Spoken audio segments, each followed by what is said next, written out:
This week on Barbell Shrugged, the team travels to Amsterdam and we share our tips on how we stay in shape and eat healthy while on the road.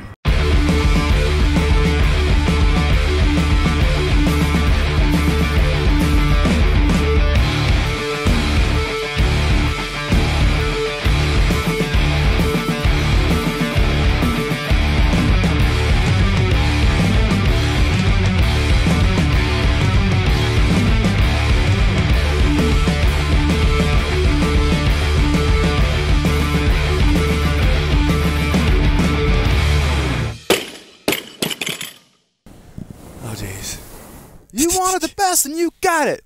The best podcasting team in the land, Barbell Shrugged. Go.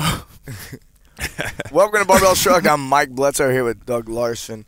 Chris Moore, we have CTP behind the camera. We're hanging out in Amsterdam, and CTP said, y'all should do it on the roof because the view is so pretty. And we said, but it's so cold. And he said, do it anyway. We have good jackets. So fine, yeah. So that's why we're all bundled up. I kind of feel like we should be at a football game announcing the Green Bay Packers. Packers game. Every time you put the headphones on, got the jackets, and that was it. Today we're going to be talking about traveling and staying in shape, getting your recovery in. We're going to tell you how we do it. And or how we figured out a way to kind of get to doing it the right way after many. We're in shape. This has been hard-won lessons we'll share, right? Yeah. So the four of us have traveled a lot more than most people would travel in the last 12 months. And a year ago, my travel habits weren't what they are now, and I'm in better shape now. It definitely snuck up on us at one point. I think we were all in agreement at one point where we'd been traveling a lot. We're like, do you feel like you're getting really out of shape? Because I feel really out of shape. So we got to start taking some things more seriously. As soon as you touch the barbell after 2 or 3 connecting flights, you realize that you've got out of tune really quick. Yeah, everyone knows what that feels like. Happens like this, man. Yeah, before we go any further, make sure to go to barbellshrug.com, sign up for the newsletter, and then we'll send you all sorts of interesting stuff. What do we got going on soon, CTP, that people, if they would have been signed up for the newsletter, they would have known? They would have known that we were here now. They we were going to be in Amsterdam? Yeah. No, I don't think we put that out in the newsletter for an announcement. We did just leave Sweden. It was on social. Yeah. And we're hanging out in Amsterdam doing the whole European thing. Really, really enjoying it. Which includes lots of carbohydrates. Your diet switches to carbohydrate/pastry-based diet. At least mine has. This is mistake number 1. Don't tell people that. This whole show's about how that doesn't have to happen. No, see, I chose it to happen. Yeah, that's one thing we're going to talk about too. Yeah, that's one thing we want to talk about is kind of the intentions of your trip. If you're there for vacation, might be different than just for work. So, yeah, man, if you're on vacation, you can just don't even worry about eating pastries. Eat some pastries, don't worry about it. Yeah, but if you travel 80% of the time like we do, you can't just let it all hang out every single time you're out of town. Yeah. Well, and that's what happened in the beginning. We first started traveling, and it was like, oh, yeah, this is kind of like vacation. We just kind of made exceptions here and there. And then what happens is we would do the when in Rome type the of third thing. day of a bad diet. Yeah, while you're still trying to work and while you cut your sleep in half, I think what happens for all of us, we end up getting up a little earlier and we go to bed way later. Yeah. The overall calories will drop, and the kind of calories you choose kind of gets a little shitty sometimes. At least it did in the beginning. And if you try to push it hard in that state, that's when the wheels start falling off. Yeah, but I mean, if you're on vacation, you do the when in Rome thing, probably 2 or 3 weeks out of the year is really safe, and I think most people get about 2-3 weeks of vacation a year, and that's pretty typical. You start getting outside of that 2-week range where you just kind of let the wheels come off. Is not a good idea. At what point does it start just becoming the way you live your life? How many days or weeks in a row? Well, for people who travel, I find a lot of people who have sales jobs. They're the ones that are traveling a lot. Most people don't travel like we do for the job that we have, but there are definitely jobs out there where people are traveling constantly. Or long commutes, man. Like half your day is a fucking commute sometimes. Yeah, I've heard of people having 2-hour commutes and things like that. They spend 4 hours. Wrap your whole day around a morning train ride or something. Yeah. So I found sales guys have it the worst because they have to actually take people out and show them a good time, wine and dine them. Yeah. And if it's not really fun, you don't make a good connection with that person, they're much less likely to buy whatever you're trying to sell them. So that's true. You're taking them out for lots of drinks, and then once you've had 2 or 3 beers or 4 or 5 beers or 5 or 10 beers, then you don't give a shit what you're eating at that point. You're just trying to have a good time. One of my friends was doing that for a while, and he had the hardest time being the weird guy not having drinks. He was trying to stay serious about his fitness. He still was a good salesperson, but at one point he just had to accept that people were going to think he was a little bit weird, and he had to win them over in different ways. Yeah, you need a new, better with strategy. Them. So, yeah. So, become a good storyteller. Number one complaint of people saying they don't have time to train and stay in shape is kids. This is my perception. It's my reality. having coached people for almost 2 decades, I think the biggest complaint is kids. Second one is travel. And like we just kind of covered, the context here. If you're going on vacation, take it easy. If you find yourself on vacation 2 weeks of the month, you're not on vacation anymore.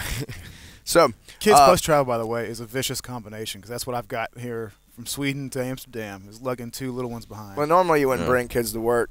Normally not. So that's part of it, too. They had to come to Amsterdam to party, man. I had to bring them here to party a little bit. You had to bring your 3-year-old and your 1-year-old to party? Yeah. You're on vacation, This is the best coffee shop, Max. This is the best one. So biggest thing is not being able to find a gym. Yeah, which isn't as much of a problem anymore. It's getting easier and easier. CrossFit has made it super easy. Yeah, the CrossFit network is you can just go on the website and kind of find something that has barbells and rings and kettlebells. I rarely even Google anymore. I just get on social media and say, hey, I'm going to be in Amsterdam. Where should I train? And usually someone just tells me where to go. Or what's the best gym in Chicago? Not everybody has thousands of followers, Doug. Yeah, well, you can still get on there and most people have CrossFit friends that have been around the world. If you know a couple hundred people, somebody's been there. Somebody, if you're all weight training geeks, somebody's had to train on the road. It'll happen more often than not. That's just true. Ask what you need in this life. I think oftentimes you get what you want. A lot of people that come visit your gym, so say you're training in Memphis, Tennessee, and people drop in from all over. I think we've met people from like tons of different cities. If you just make friends with those people that are dropping into your place, add them to your Facebook or whatever, you can turn around and ask them for a place to train later on. That's for sure. I know that when we go to CrossFit boxes, we're readily welcomed. Before we even had the podcast, I would travel, and people were like, "Oh, you're a CrossFitter, okay?" And you're like immediately accepted. So that's nice. What I would do is I would call or email ahead of time. Oh, we got those European sirens going in the background. Stop right there. I don't know what that accent that is. Continue. Stop. What was I talking about? Sirens threw me off. Emailing and calling the gym you're going to go to beforehand. Yeah, like some people don't take drop-ins. You don't want to spend like all day trying to catch a bus and a train or multiple buses and trains all the way across town to get to a gym just to find out that the 10 o'clock class you're trying to go to, you're not even allowed to attend. Yeah, there's it's a huge pain. And then sometimes if you want to do open gym, like if you just want to do your own thing, you have your own program, you got to make sure that they'll let you do that. Because I think probably at least half the boxes I encounter, it's either the WOD or nothing. Yeah, your trip planning start by planning the trip around like, okay, what are the key trains at times, and then where are the boxes and when they open. That's going to be like the spine of your whole travel calendar. Probably. Yeah, what you got to do is go in and figure out the exact hour you plan to train. So, like, it needs to be pretty exact, too, because, like, some of these trains, like, if you miss them, you're fucked, man. Yeah, so that's the other thing. The whole public transportation thing is another thing. I mean, plan to be, like, 30 minutes early. Yeah. And you'll still be 15 minutes late. Or just make sure the place is even open. We showed up to a gym yesterday. Fucking nobody was there. They had moved locations.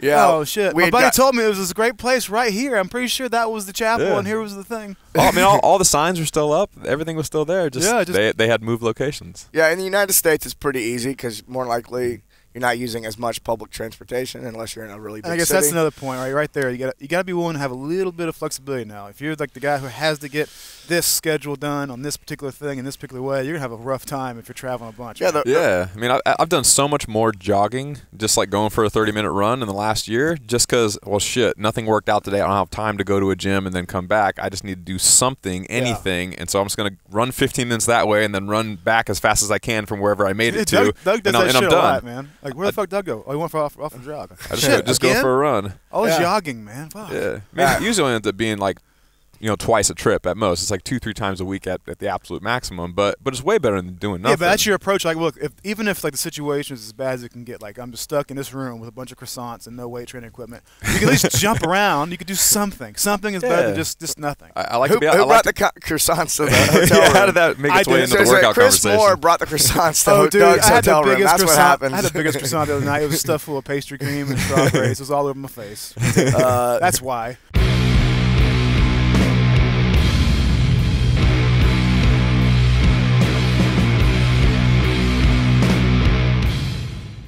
What are we calling this segment again? Welcome back to the daily question thing. There's no welcome back. This is the first one. Is it? Okay, what do we say then? Welcome to the daily Q&A. Welcome to the daily Q&A. Is it the daily?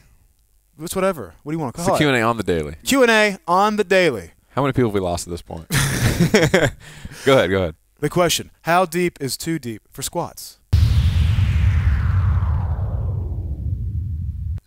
Is there such a thing, Mike? Too deep for squats.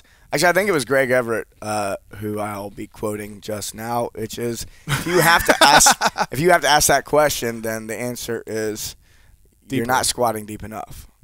If you go, oh, am I squatting deep enough? The answer is no, because when you hit bottom, there is no doubt in your mind that you hit bottom, and so that's that. There are some things in regard to should you squat deeper is a whole another story.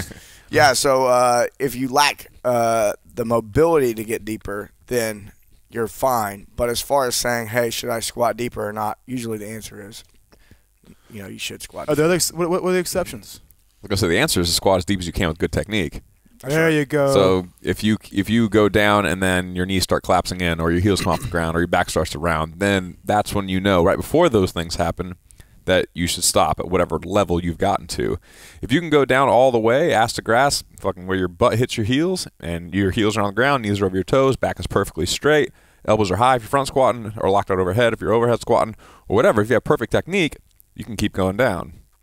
If you have mobility issues and your lack of ankle mobility, as an example, is causing your knees to dive in or your heels come off the ground, or it's just pushing your butt back and you have a vertical shin, now you're rounding your back as a result, then you need to pause right before you have that little technique flaw. That's as low as you can go safely, because if you keep going lower, you're going to compensate in some way. You're going to tear your ACL. You're going to blow your low back out. Something bad is going to eventually happen. Probably not the first time you squat, but after years of repeating that, you're going to get injured. So if you want to, in my opinion, the easiest way to limit exactly where you, the exact depth that you're trying to hit is to, if you have really bad mobility issues, is to do box squats and just squat down to the lowest box you can, where you know that you can do a perfect squat to that box, and then it automatically makes it where you don't go past it and you don't compensate by going too low. And then while you're doing that, you can still get strong by box squatting, and then you can go work on your mobility whatever after you find out whatever's limiting you. Yeah, I'd say there are very few exceptions. I mean, I would say even though I was a powerlifter, most of the time I wish I would have squatted deeper more often, because you're using less weight and you get a better, more intense training effect with less wear and tear on your body. So it's just about always a good thing. I'd say the only exception would be maybe if you're like a competitive powerlifter, where look, a lot of your reps you probably just want to hit right at parallel. It's probably the rare exception where training at a box at that level and getting good at reversing loads at that level and not needing to go down any lower. It's probably the only time I would cut the depth intentionally. That, or if I was already spent so many years doing good deep squats that now for a little bit of variation or overload, if I'm a weightlifter or powerlifter, I might do some partial squats. I guess those are the only rare exceptions where you would intentionally cut the depth to get kind of a more intense training effect. You're trying to get the heaviest load possible, then you can cut the depth on purpose. But that's not long story short, the real answer to that question is you can squat as low as you possibly can, as long as you have good technique. Boom. If you don't have good technique, stop maybe halfway and then come back up before you compensate. Agreed. Answer given. Moving on. That's why. Yeah, so the best thing to do is map out the exact time you're going to train, clear it with the gym you plan on going to, and then plan the travel route there. We ran into that problem this week. We've gotten pretty good with it. We actually just gave up on the whole public transportation thing and went Uber this morning. We Ubered it up. Oh, yeah. Went ahead and paid the €15 to get there. Yeah, and it's so much easier. If you're in a town like Amsterdam, pull the tram schedule and like the lines, and you really need to think about just find out what's my number to go to the couple key landmarks. That's a good way to start, man. If not, you're gonna have a rough time just learning it on the fly. The Uber seems like the slam dunk way to go. Yeah, I was actually surprised they had it here because I know they've had trouble opening up Ubers in different cities in the U.S. So I was really happy to see it in Amsterdam. And speaking of croissants, maybe we should talk about the food. So like again on vacation, when in Rome, do it up. I am on vacation right now, and I definitely put away my fair share of pastries. This trip's been an interesting mix between Sweden and here. Would you say like the challenges there versus the challenges here? We're trying to get definitely different challenges. Yeah, sometimes the food's going to be easy to find healthy stuff, and it may not be the exact stuff you're used to eating. So yeah, in Sweden there were some challenges in regard to like the pickled herring and that type of stuff. A lot of fish stuff. It was really good, but 7 days a week, it kind of. But hard to get fat in, hard to get. It's like I want a burger. You got to try the local food while you go somewhere. You can't just get there and not try the local food. That's like why travel if you're not even going to try whatever the local thing is. Yeah, if you had gone to that lodge and not had the wild boar ham or the pickled this, that, you'd be a douchebag. We had a lot of great food in Sweden. There's a guy who travels around, does a food show. He said, I don't know, you probably know this, Chris. Yeah. Is like, if don't try to eat like you eat at home on the road. That's what'll get you sick. Yeah, if you go to India to have a hamburger, you're in trouble. Yeah, more dangerous. Or a couple. I had a guy I used to work with traveled all the time, man. Like his job was just he's a sales guy at an old company, always on the road. He said whatever people are eating that they're cooking right there in front of you. With probably the exception of soup. Soup you gotta be careful with liquid-based things. But if they're cooking something and everybody's eating it and turnover is happening, that's what you eat. Just go, and it's probably delicious too. Just get over whatever. If they try to make something special for you because you want that American food, oh man, they're probably gonna screw it up. Plus, it's just disrespectful to do that. Yeah, but if the local food happens to be healthy, man, you can eat it all week. But if it happens not to be healthy, if the local food is pastries, that doesn't give you free reign to just fucking eat pastries 6 times a day. Yeah. It means you should try the pastry. Don't be an asshole. Try the local thing. Experience it. That's cool. Yeah. But then get back on the train of eating like you know you should. Do you tell him why he needs to try the mayonnaise with the French fries with me tonight, man? Dude, French fries and mayonnaise is delicious. He doesn't believe me. I haven't tried any of it it here yet, but I want to do it at least once. I'll do it for the sake of eating them, but yep. Be cool, dude. But that also doesn't even mean that you need to like buy one for yourself and eat the whole thing. Like someone will probably buy a thing of French fries and mayonnaise, like that's even that novel. But there's someone's gonna buy it. And I'm gonna try one or two, and I'm gonna be like, yeah, that was good, and then I'm gonna fucking go back to eating whatever I normally would. I'm moving on in my life. You want to finish the whole fucking thing? Yeah. Although I do, I make sure I finish all of it. Although I'm always left with a big pile of mayonnaise at the bottom with just a few desperate French fries in it. I'm not getting those out, but it's worth it.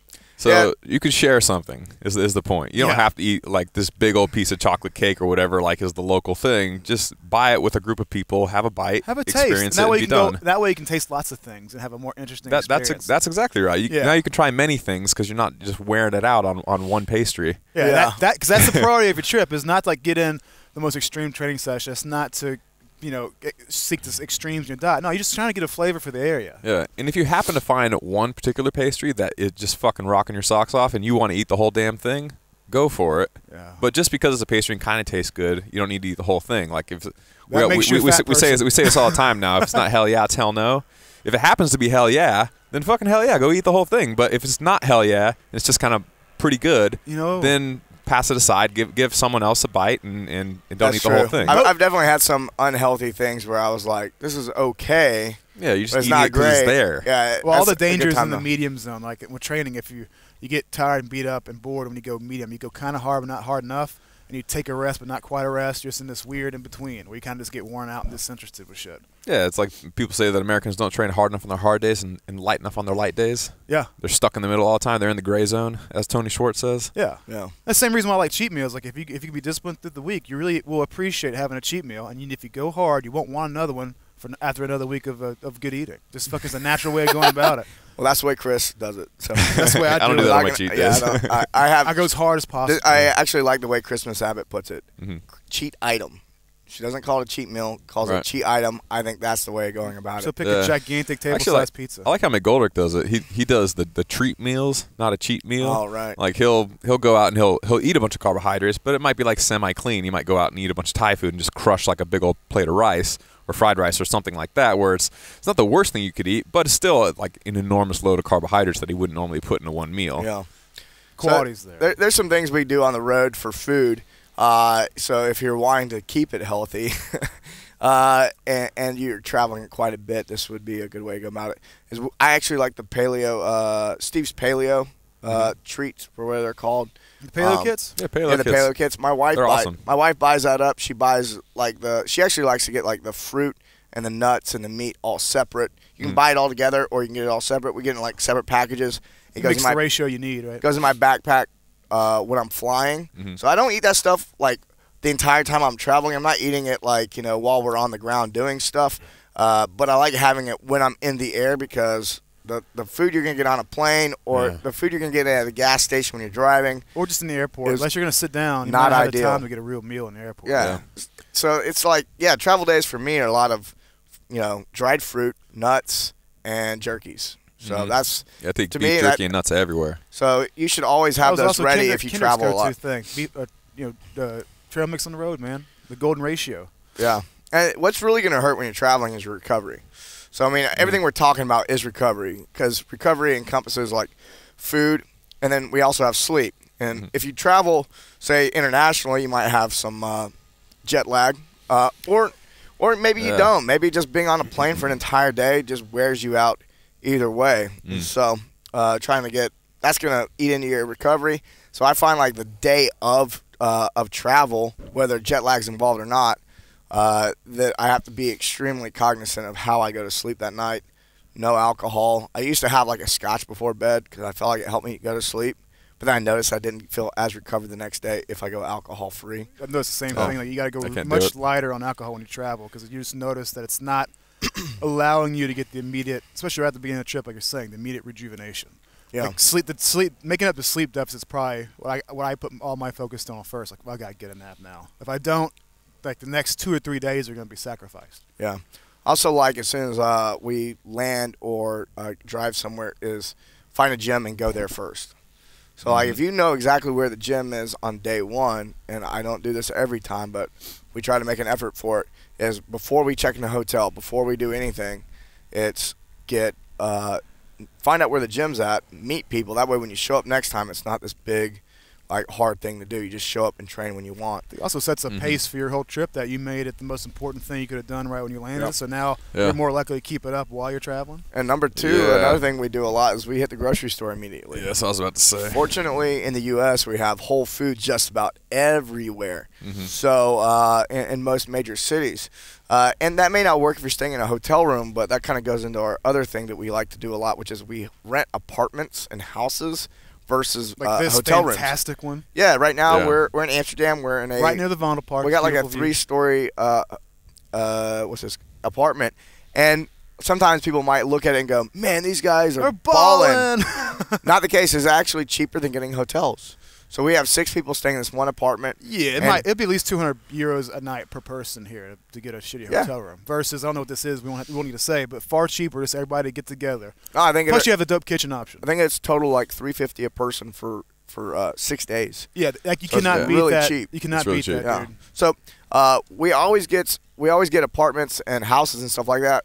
You can actually relax. There's like a living room area. You can chill. Usually, like. You got like a little kitchen area or outdoor patio, which is nice, and you have privacy. But in addition to that, which is going to help with your relaxation, but in addition to that, is you can go get groceries, stock the fridge, and cook what you want to cook. So even though, like, we try to get the local fare here in Amsterdam, we're still hitting the grocery store, buying stuff we would normally eat at home, and 2 meals of the day, we're eating like healthy paleo type food, AM and PM. And at lunch we're going out and getting the other night we had a meal local for €40. We fed everybody in the crew. Yeah. Versus like a dozen people. If we go out to a decent restaurant, you're gonna pay 25 to 40 euros a person. Yeah, dude. When we were in Miami and we rented that big Coke mansion, and we put like 24 people in it or something like that. Yeah. We were on Miami Beach, and there was like 4 people. It was Mike and CTP and maybe you and one more person.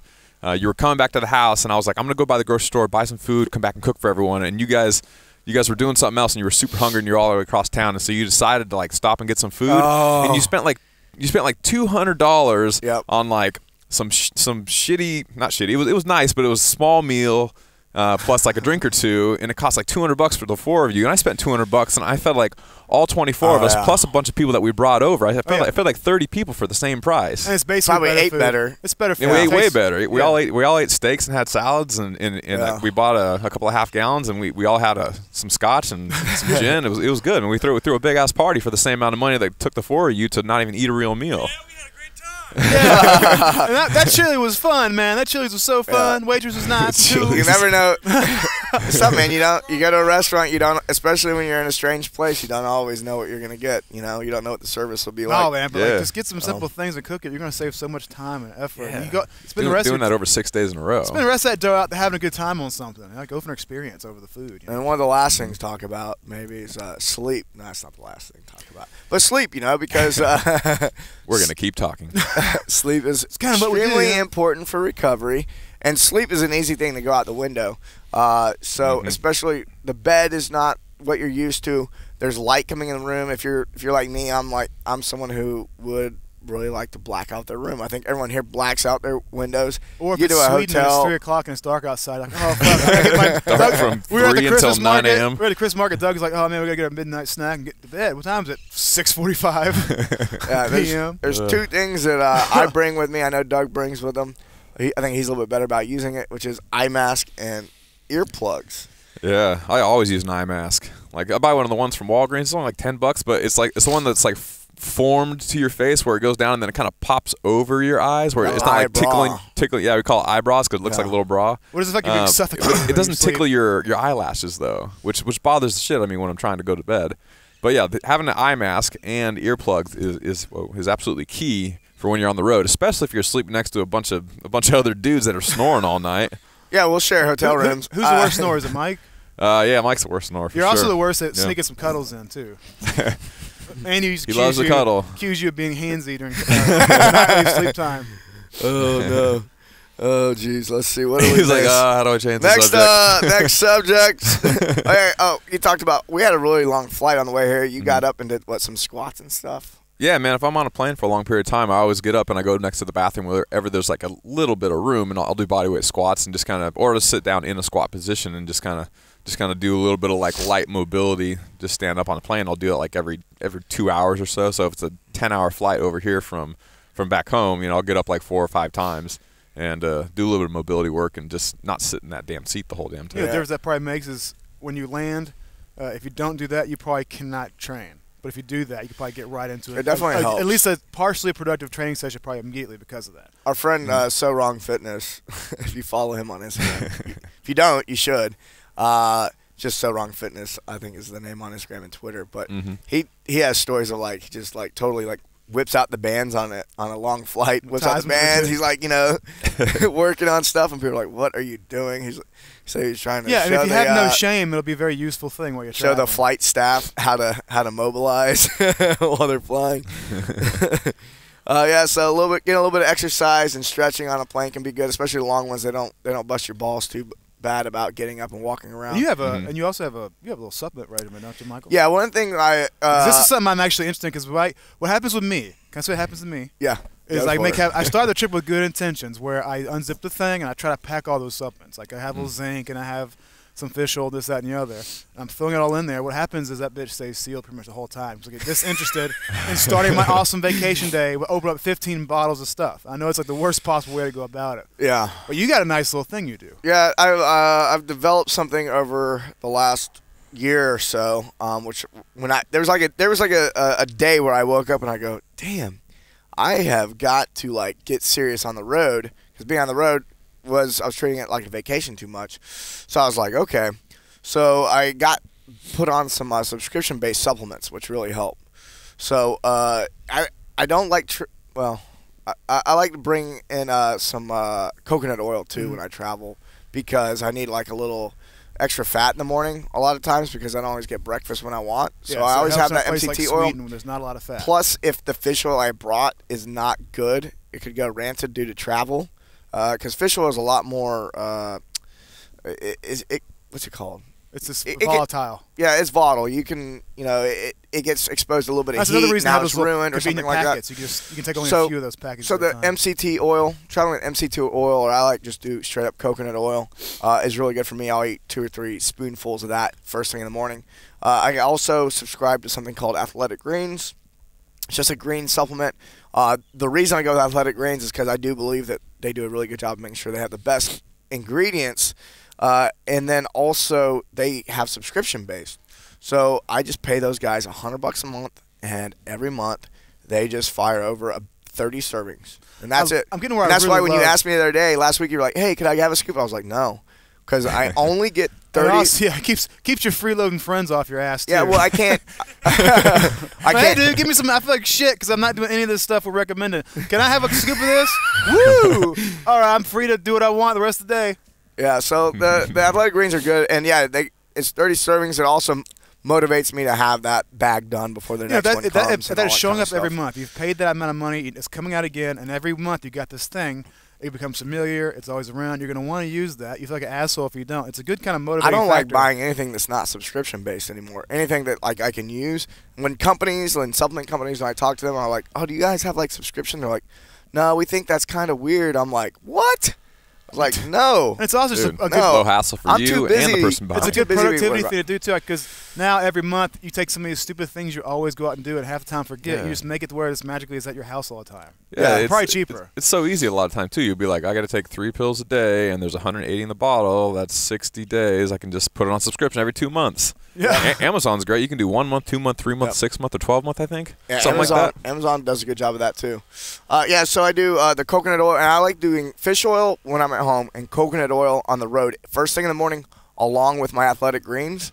I like doing that because there's so many vitamins and minerals in there, and a lot of those vitamins are going to be fat soluble. Yeah. And if you have an empty stomach and you're just drinking it, you're probably not going to absorb it. So it's good to have that healthy fat followed by the Athletic Greens, and then also I have a vitamin D. I add some vitamin D to it. I have like a little dropper. You prefer that over these capsules? I do. Benefit of that? Yeah, and then especially I drop those in with my Athletic Greens. It's all in one shake, so it's like Athletic Greens sold me that. Or they gave it to me. I don't know exactly if you can buy you one can get that off Whole with those Foods, guys. I guess, right? I mean, probably. So some mineral crystals and shit. You might as well be able to get some liquid vitamin D too. So I got the MCT oil, Athletic Greens, vitamin D first thing in the morning, and then I may go for a jog or do a little bit of yoga. I picked up yoga over the last year. I've got a little app called All In Yoga. Yeah, that's on iPad.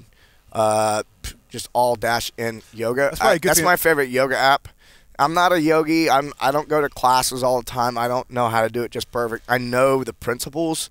And so if you can just learn the principles of yoga and then pick up that app, that's actually a really great way to get mobility and kind of exercise a little bit. At one time on the road. If you don't have it. If you're in a hotel and all you have is like a glute machine or like a jazzercise studio, you can do that and actually load axially and yeah, the other thing is when I'm traveling, I'm getting burned down a lot. I'm getting bogged down, I'm stressed, and going and doing a heavy back squat or doing frame is not a good idea.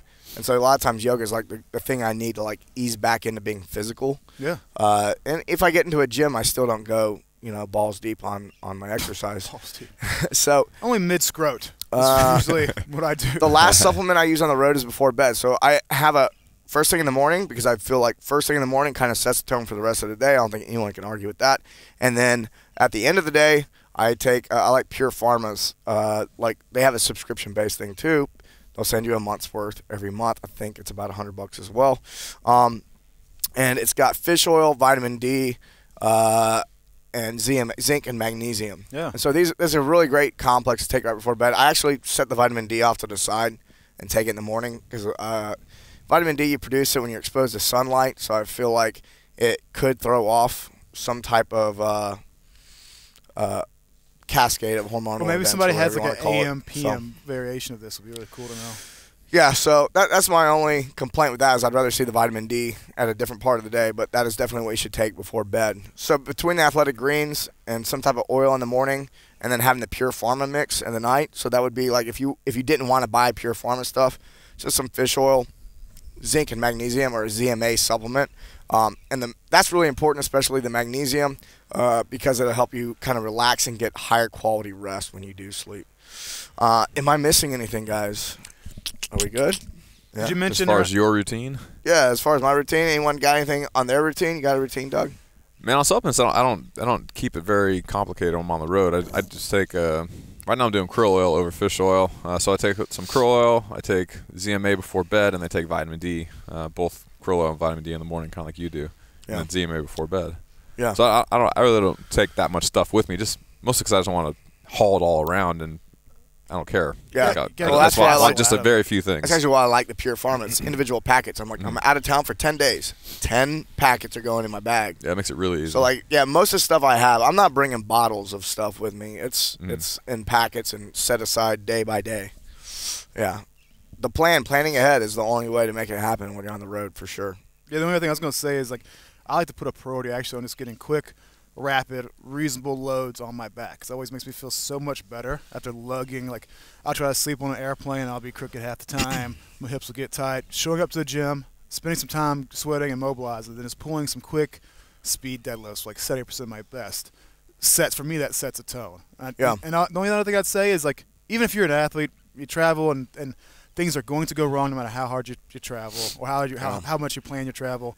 You're going to get a little wear from time to time. Maybe the food selection is not what you thought. So maybe just dial back overall the intensity or whatever or the volume, just like 10%. Just take a little bit off. Assume that that's going to account for some of the mysterious factors, and from there you can get decent training in. Yeah. Just give yourself some play. Yep. What about you, Doug? Any advice on what do you like to do for training when you're traveling? If it's a day of, like, if I got off a plane and go to the gym, then usually those days are pretty light. Like I'd rather do like a light 80% effort Metcon on those days than really wear it out. But if I travel one day, I'd take I could get a good night's sleep, and then the next day I don't need like an easy workout to ease back into things. I can hit it hard the next day. Like usually if I've been traveling and I've had a day or two off, then I feel fine to just go hard the next day. But if I just got off the plane, then usually I'll keep it a little bit lighter. I generally won't do anything that's overly heavy. I might still do some cleans, but I might do like power cleans for like 70% doubles or something like that, and then go right into some type of a lighter Metcon. High effort, but the fatigue and the stress is low. Yeah, exactly. Like if I could do that power clean for a set of 5, maybe I just do it for a set of fast doubles, or something like that. And like I can feel good, move fast, everything's perfect technique, and I'm not straining too much. But that would be only if I just got off the plane and went straight to the gym. If I didn't, then I think it's totally fine for me to just go hard right away. Yeah. Yeah, my first training session after travel was like 70 to 80%, nothing crazy. No skipping anything warm-up. And definitely spent extra time in the warm-up. Yeah, the warm-up's usually a little longer. Yeah, the warm-up's longer, so easing into it. Is there anything else we want to mention about traveling and staying in shape besides pastries? Well, here. Next week what? Next week you'll get to see us traveling in Sweden. Oh, yeah. Next week you'll get to see the episode of us going to Sweden to hang out with Aleko. And you're in for a treat. It's an upgraded episode. Upgraded is one way to put it. I would highly recommend that you watch that on our YouTube channel or go to barbellshrugged.com and watch that show. Dare I say, get your friends, stream it to a big TV, have a little CrossFit hangout party thing, whatever. Get some booze, get some whatever, loosen up, and that's gonna be like a premiere event. I think we'll have to pump it up from that angle. Like, there's tons of behind the scenes stuff. Dude, tons of it. It's gonna be real. It's gonna be like TV a multi-part event. show with behind the scenes stuff. It's like half interview, almost a documentary. Yeah, it's kind of like we do interviews, but it's also got a lot of documentary style stuff, a little bit of storytelling. I think everyone's going to really dig it. I got to see just a little bit of it the other night. I got to see some of the edit, and I was blown away myself. So I think it's going to be a lot of fun. A lot of work went into that, man. Cool. All right, guys. Props to CTP. CTP and Charlotte. And Charlotte. Yeah. Charlotte Miles. All right. Thanks, guys. Cheers. Next time. See you. Join the conversation every week after the episode over at barbellshrugged.com. This is also where you'll find new episodes of Barbell Shrugged, Technique Wad, Nuggets and Pearls, Barbell Business, Get Change, plus new articles every day on our daily blog, written by us, guests of the show, and some of the biggest names in strength and conditioning. So, go there and leave a comment now. Oh my gosh, wow, that's so cool. Yay, that's so awesome. Did you like this video? If so, subscribe to our channel and share this with your friends. And if you want even more free, awesome resources to help you reach your fitness goals, plus some updates that we only share over email, head over to barbellshrugged.com and sign up for the newsletter.